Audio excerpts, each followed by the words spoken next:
नमस्कार, स्वागत है आपका एक बार फिर से P3 positive progressive path classes में।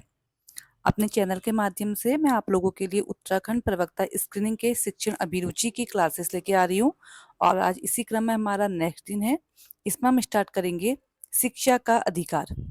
आप अपना सिलेबस ओपन कीजिएगा। सिलेबस में आप देखेंगे भारतीय शिक्षा व्यवस्था के अंतर्गत दिया हुआ टॉपिक है शिक्षा का अधिकार, जिसे सिंपली बोला जाता है राइट टू एजुकेशन। ध्यान रखिएगा, ये टॉपिक थोड़ा सा बड़ा है तो इसे मैं 2 पार्ट में कंप्लीट कराऊंगी। आज हम करेंगे इसका पार्ट 1 और कल मैं आपके लिए लेके आऊंगी इसका पार्ट 2। शिक्षा का अधिकार, जिसे सिंपली लैंग्वेज में बोला जाता है हमारे पास से RTE right to education act, शिक्षा का अधिकार अधिनियम, और RTE right to education act. शिक्षा का अधिकार अधिनियम यानी कि आरटीई एक महत्वपूर्ण कानून है जो भारत की शैक्षिक प्रणाली में एक महत्वपूर्ण मोड़ लेके आया है। इसका जनरली हमारे पास से मतलब था कि जो 6 से 14 साल के बच्चे हैं उनको मुफ्त और अनिवार्य शिक्षा प्रदान की जाए, और इसे अनुच्छेद 21A के तहत एक मौलिक अधिकार भी बनाया गया है। तो बात करते हैं सबसे पहले मुफ्त और अनिवार्य शिक्षा की बात।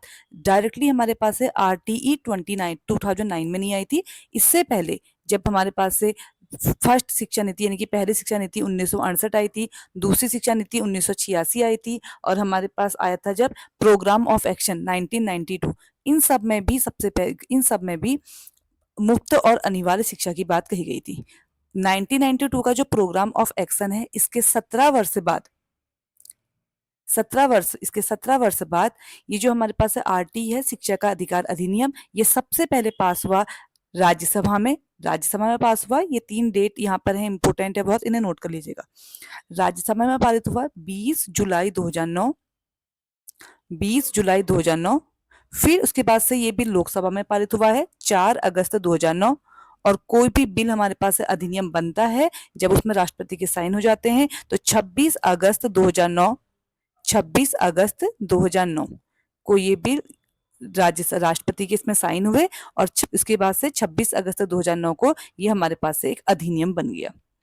27 अगस्त 2009 को इस अधिनियम की उद्घोषणा हुई, लेकिन इसे लागू किया गया 1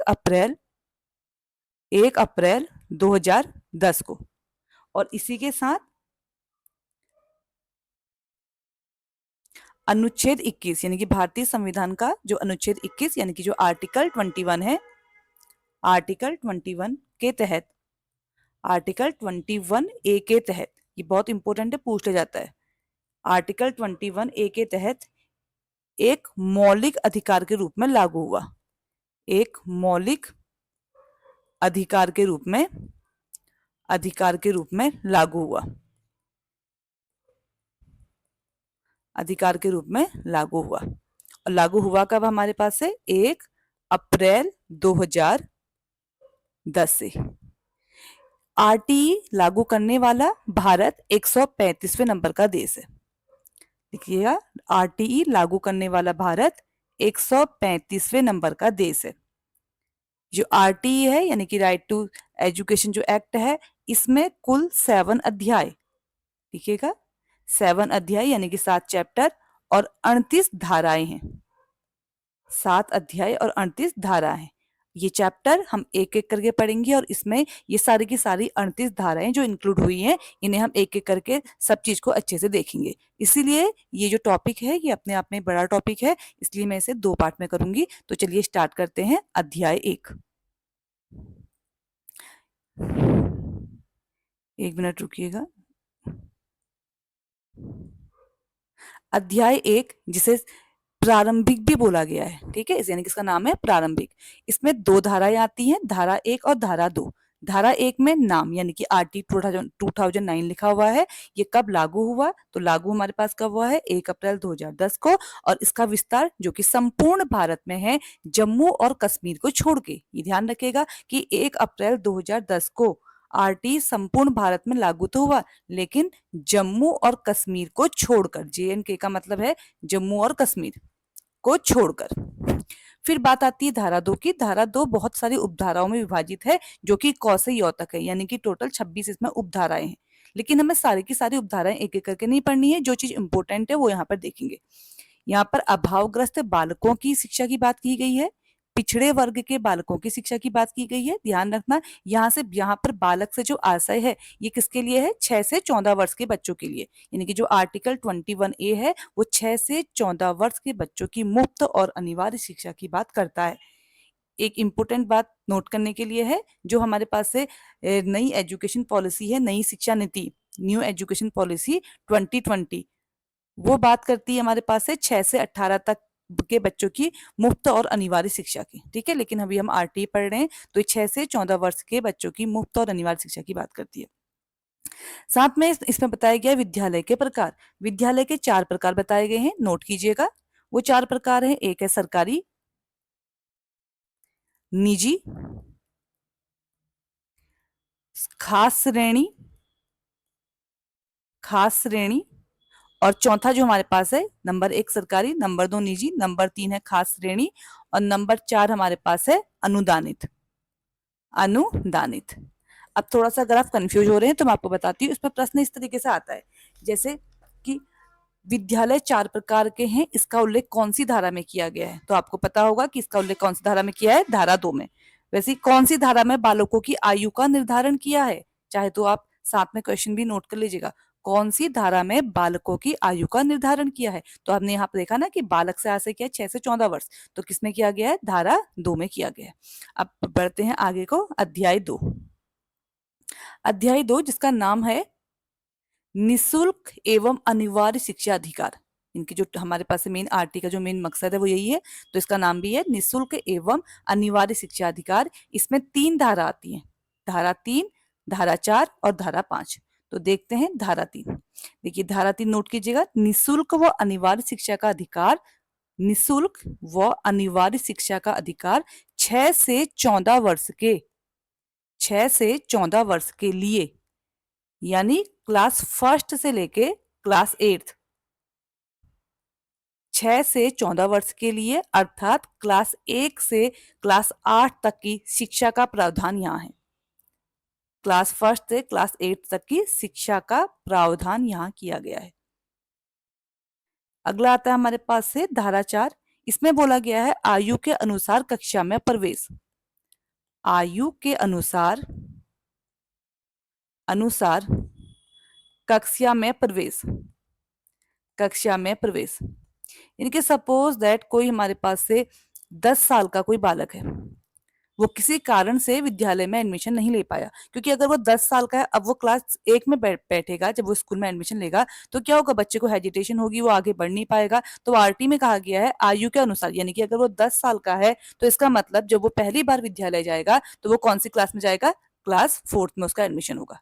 वैसे ही अगर कोई 13 वर्ष का बालक है, अगर वो पहली बार स्कूल जाता है तो उसे क्लास 8 में एडमिशन मिलेगा। फिर है हमारे पास से धारा 5, यानी कि यहाँ पर ध्यान से समझिएगा, आयु के अनुसार मतलब, आयु के अनुसार का मतलब है कि अगर सपोज दैट बच्चा 6 साल में स्कूल नहीं जा रहा है, 7 साल में स्कूल डाल दिया उसे, अब उसे क्लास फर्स्ट में नहीं दिया डाला जाएगा, उसे कहाँ दिया जाएगा एडमिशन? क्लास 2nd में। फिर नेक्स्ट हमारे पास है धारा 5। धारा 5 में आता है टीसी प्रदान करना। टीसी प्रदान करना यानी कि टीसी प्रदान करने का मतलब है, जैसे सपोज दैट किसी बच्चे को अपने स्कूल से टीसी चाहिए, तो किसी दूसरे स्कूल में उसे अपना एडमिशन लेना है, तो कोई भी स्कूल टीसी देने से रोक नहीं सकता है। यानी कि बालकों को अन्य विद्यालय में स्थानांतरण का अधिकार है। आप लिखिएगा टीसी प्रदान करना, अर्थात बालकों को अन्य विद्यालयों में, बालकों को अन्य विद्यालयों में स्थानांतरण का अधिकार है, अधिकार है। इसके बाद आते हैं अध्याय 3 में। अध्याय 3 जिसका नाम है समुचित सरकार, स्थानीय प्राधिकारी व माता पिता के कर्तव्य। इसमें हमारे पास धारा आएंगी 6, 7, 8, 9, 10 और 11। ध्यान रखिएगा, जो हमारे पास से अध्याय 1 था, चैप्टर 1, उसमें सिर्फ 2 धारा थी, 1 और 2। जो चैप्टर 2 था उसमें हमारे पास 3 धारा थी, 3, 4, 5। और जो हमारे पास चैप्टर 3 है, इसमें हमारे पास धारा कितनी है? 6, 7, 8, 9, 10 और 11। तो आइए एक एक करके इन सबको देखते हैं। सबसे पहले है धारा 6। इसमें बोला गया है नवीन विद्यालयों की स्थापना 1 से 3 वर्ष के भीतर, 1 से 3 वर्ष के भीतर कहने का मतलब क्या है, आरटी लागू हुआ हमारे पास 1 अप्रैल 2010, तो 2010 से लेके 2013 के बीच में 1 से 3 वर्ष के भीतर स्कूल के बुनियादी ढांचा तैयार करना होगा। ठीक है, लिख लीजिएगा। नवीन विद्यालयों की स्थापना 1 से 3 वर्ष के अंतर्गत, 1 से 3 वर्ष के अंतर्गत, जिसमें हमारे पास है जो क्लास फर्स्ट से क्लास फिफ्थ तक के जो प्राथमिक विद्यालय होते हैं वो हर 1 किलोमीटर की डिस्टेंस में खोले जाएं, यानी कि हर 1 किलोमीटर की डिस्टेंस में एक प्राथमिक विद्यालय होना चाहिए। देखिए, एक प्राथमिक विद्यालय ब्रैकेट में 1 से 5 तक लिख दिया गया, 1 किलोमीटर के दायरे में हो, और 6 से 8 क्लास 6 से 8 यानी कि उच्च प्राथमिक विद्यालय 3 किलोमीटर की डिस्टेंस में हो, ये कहा गया है धारा 6 में। फिर बात आती है धारा 7 की। धारा 7 में वित्तीय प्रबंधन, वित्तीय प्रबंधन बहुत इंपॉर्टेंट है, पूछ लिया जाता है कि वित्त प्रबंधन किसमें है, तो धारा 7 के अंतर्गत वित्तीय प्रबंधन। खर्च राज्य व केंद्र सरकार वहन करेंगी, यानी कि जो निःशुल्क और अनिवार्य शिक्षा का जो खर्चा है वो राज्य और केंद्र सरकार वहन करेंगे। लिखना धारा 7 वित्तीय प्रबंधन, ब्रैकेट में लिख लेना खर्च राज्य व केंद्र सरकार वहन करेंगी, राज्य व केंद्र सरकार वहन करेंगी, यानी कि वो इसका सारा जो खर्चा है वो उठाएंगे। फिर आता है धारा 8। धारा 8 में है समुचित सरकार के कर्तव्य, यानी कि उस समय जो गवर्नमेंट होगी उसके कर्तव्य, समुचित सरकार के कर्तव्य, सरकार के कर्तव्य। धारा 9 में है स्थानीय प्राधिकारी, स्थानीय प्राधिकारी यानी कि जो हमारा ग्राम सभा, ग्राम पंचायत है ना, वो सब चीजें, स्थानीय प्राधिकारी, प्राधिकारी के कर्तव्य। और जो वहां पर जो अधिकारी यानी कि जो सपोज वहां के जो मेन मेन अधिकारी हैं, जैसे कि हमारे पास शिक्षा अधिकारी है, वहां पर हमारे पास पटवारी है, इन सब चीज के अधिकार। फिर आता है हमारे पास से धारा 10। धारा 10 में है माता पिता के कर्तव्य। अब माता पिता का कर्तव्य क्या है, अपने बच्चों को स्कूल डालना, सबसे पहला माता पिता के कर्तव्य, माता पिता के कर्तव्य, क्योंकि शिक्षा कैसी है, मुफ्त है ना, फ्री और कंपल्सरी एजुकेशन है, तो माता पिता का सिर्फ ये कर्तव्य है कि अपने बच्चों को स्कूल भेजे, पहले स्कूल में उनका नामांकन करवाए।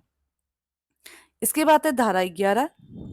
धारा 11 में 3 से 6 वर्ष के बालकों की, अब देखिए ये था 6 से 14 वर्ष के बालकों की शिक्षा, अब 6 से 14, अब जो बच्चा 3 से 6 वर्ष का है उनका भी उल्लेख किया गया है, 3 से 6 वर्ष के बालकों की शिक्षा का उल्लेख, यानी कि अर्थात पूर्व प्राथमिक शिक्षा। तो इसमें कहा गया जो पूर्व प्राथमिक शिक्षा है, यानी कि 3 से 6 वर्ष जिसमें बच्चा आंगनबाड़ी जाता है, पूर्व प्राथमिक शिक्षा राज्य सरकार कराएगी, पूर्व प्राथमिक शिक्षा राज्य सरकार कराएगी। ध्यान रखना, जो हमारे पास से प्राथमिक शिक्षा है यानी कि 6 से 14 साल वाली, उसे केंद्र सरकार और राज्य सरकार दोनों कराएंगी, लेकिन जो पूर्व प्राथमिक शिक्षा है उसे सिर्फ कौन उसका खर्चा उठाएगी, राज्य सरकार। जैसे जहां आंगनबाड़ी होते हैं ना, तो उनका खर्चा कहाँ से आता है, राज्य सरकार से, अर्थात आंगनबाड़ी। ठीक है, और वैसे पूर्व प्राथमिक जो हमारे पास है शिक्षा है, संविधान में इसका उल्लेख किया गया है आर्टिकल 45 में, पूर्व प्राथमिक शिक्षा का आर्टिकल 45 में। तो आज के लिए बस मैं आपको धारा अध्याय 1, अध्याय 2, अध्याय 3 में आपको पढ़ा रही हूँ। नेक्स्ट पार्ट में हम देखेंगे इससे आगे के 4 चैप्टर, अध्याय 4, 5, 6 और 7। ध्यान रखिएगा, मैंने इसमें आपको 3 डेट इंपॉर्टेंट बताई हैं। एक थी हमारे पास है राज्यसभा में कब पारित हुआ, लोकसभा में कब पारित हुआ और राष्ट्रपति ने साइन कब किए, और ये हमारे पास से जो आरटीई है वो लागू कब किया गया। ठीक है, इसमें हमारे पास से 38 धाराएं हैं, 7 अध्याय हैं, इन्हें आपको अच्छे से देखना है। तो मिलते हैं नेक्स्ट क्लास में, तब तक के लिए मेरे साथ बने रहे। Thank you.